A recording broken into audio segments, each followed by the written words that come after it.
The difference between good and great is often in details most people never notice.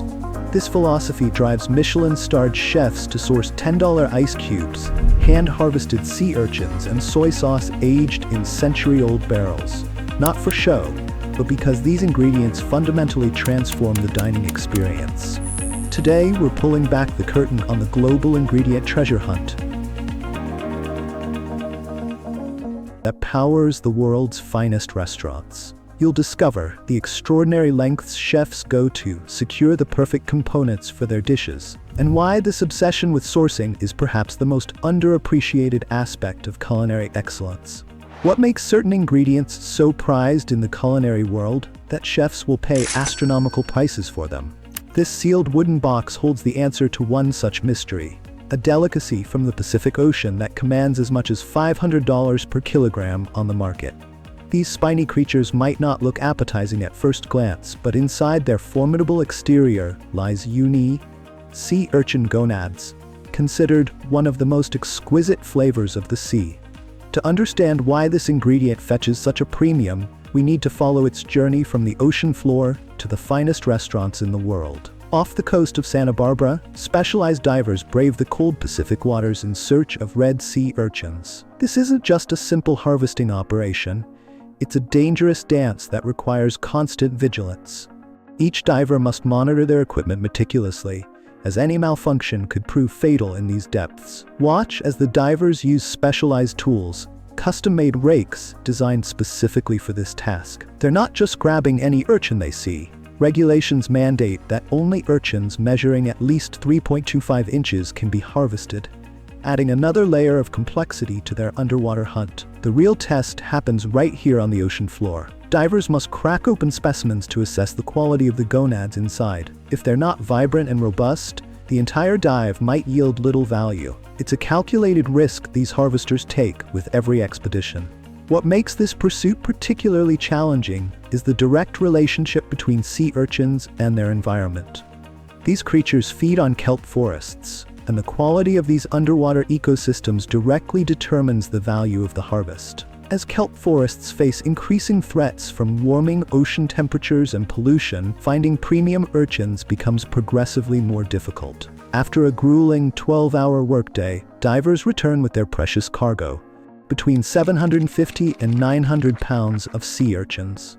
But the race against time has only begun. Due to their incredibly short shelf life, these urchins must reach processors by 4 a.m. that same night. Inside the processing facility, skilled workers perform a delicate operation by hand. Each urchin is carefully cracked open, and the gonads are meticulously extracted. The workers must remove all intestines with surgical precision. Any remnants would accelerate degradation of the product. Even with perfect handling, fresh uni remains viable for only about a week. This fleeting window of perfection contributes significantly to its value. Processors grade each piece based on color, firmness, and size, with only the highest grades making their way to Michelin-starred establishments. The future of this delicacy faces an uncertain horizon. Beyond the broader threats of climate change, another challenger emerges from the sea itself: purple sea urchins. These smaller relatives consume the same kelp but yield far less valuable gonads due to their size.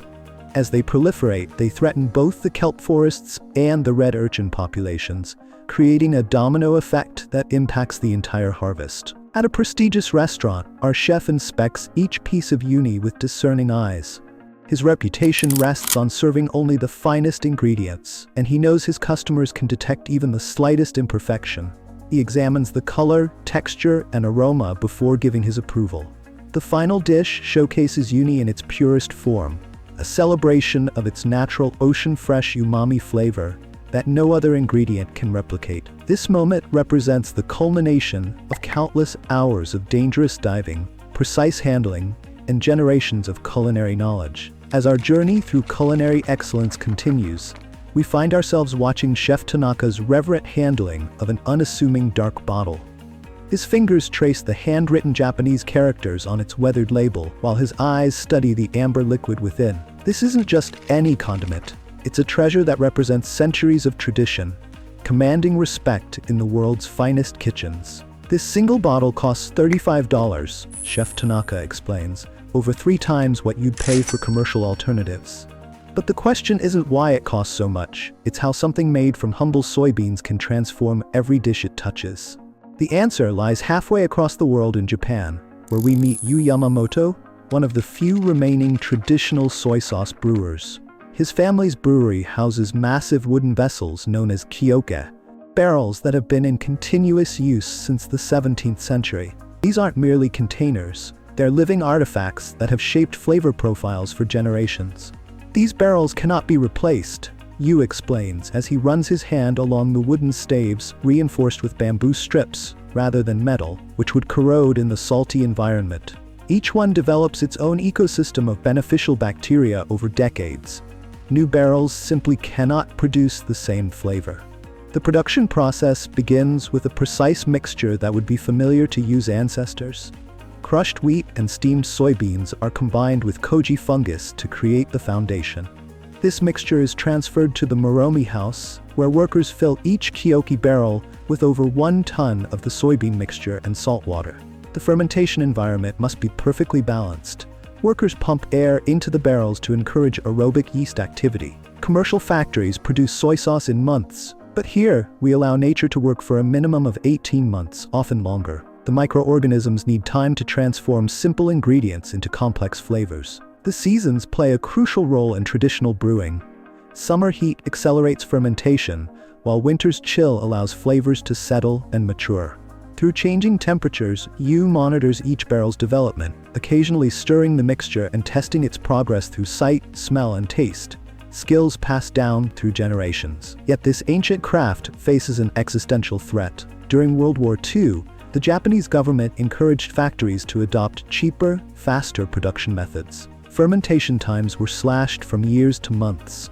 Large breweries modernized while family operations struggled to compete. Today, only a handful of artisans still practice the traditional kioke method, putting centuries of accumulated knowledge at risk of disappearing forever. At Kiyomi Restaurant in Shodoshima, Chef Itoshi Kishimoto incorporates traditionally fermented soy sauce into nearly every dish that leaves his kitchen. The naturally fermented soy sauce provides a sweeter aftertaste and a balanced umami flavor, he explains, while adding a few drops to a delicate fish preparation. It doesn't overpower, it elevates. To demonstrate the difference, Chef Kishimoto prepares 2 identical dishes, one with commercial soy sauce and another with the barrel-aged variety. When tasted side by side, the distinction becomes immediately apparent.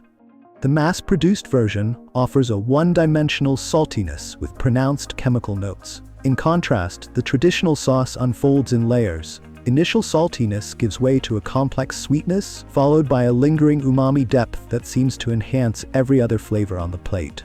This is why chefs will pay premium prices, Chef Kishimoto explains. You cannot replicate centuries of microbial evolution with modern technology. These ancient barrels hold flavor secrets that science still cannot fully explain. The pursuit of culinary perfection often leads to unexpected origins. As we witness this chef examining the small, lustrous beads with intense concentration, a question emerges. How did a remote African lake become the source of Europe's most coveted caviar? Lake Mantassoa in Madagascar sits at an altitude of 1,400 meters above sea level, creating environmental conditions that sturgeon thrive in year-round. Unlike the Caspian Sea's seasonal fluctuations, this high-altitude lake maintains a consistent climate where temperatures rarely exceed 25 degrees. This stability provides something crucial that traditional caviar sources cannot match: predictable, steady sturgeon growth patterns regardless of season. The unique environmental conditions of Lake Mantassoa allow us to raise sturgeon in ways impossible elsewhere, explains a representative from ASAP Penser, the company that pioneered this unlikely venture.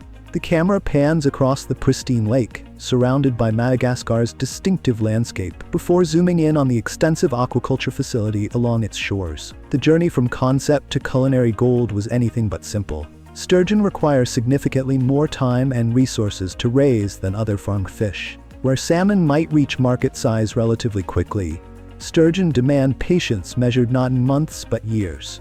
The operational costs can reach 5 times that of salmon farming, requiring extraordinary commitment before seeing any return on investment. The most remarkable aspect of this operation isn't just the fish but the people. ASAP Pencer invested in training 300 Malagasy workers in specialized caviar production techniques, skills previously unknown in the region. These aren't minimum wage positions. The company pays 3 times the local minimum wage, transforming economic opportunities throughout surrounding communities. We've created more than a business, notes the production manager. We've developed an ecosystem where expertise meets opportunity. This investment extends beyond wages. The company has built housing, a grocery store, a mini theater, and a gym for its workers. Most meals come from food grown on-site, creating a self-sustaining community centered around this luxury product. The caviar production process reaches its most critical point during harvest. The camera captures the intense concentration on workers' faces as they extract roe with surgical precision. Even the slightest mistake can damage the delicate eggs, potentially ruining thousands of dollars worth of product in seconds.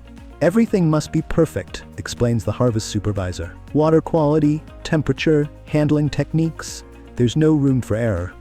This precision continues through processing, where temperature control becomes paramount. The caviar undergoes a carefully managed journey from Madagascar to Michelin-starred restaurants throughout Europe, with each stage monitored to preserve its exceptional quality. The company's Paris, Brussels, and New York offices serve as gateways to Western markets, where chefs await each shipment with anticipation. Interestingly, ASAP Pencer is still years away from harvesting its first beluga roe. The most prestigious and time-consuming sturgeon species requires nearly double the raising time of other varieties. The terroir of Madagascar creates something entirely different, the chef explains, carefully serving the caviar.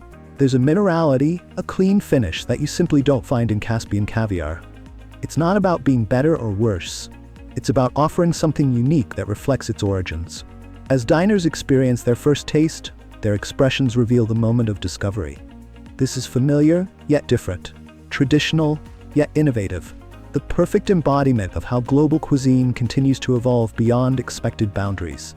We conclude our journey with an unassuming mystery box. A single, perfectly clear ice cube that costs $10. At first glance, it seems extravagant, but it represents the holistic philosophy that drives Michelin-starred kitchens.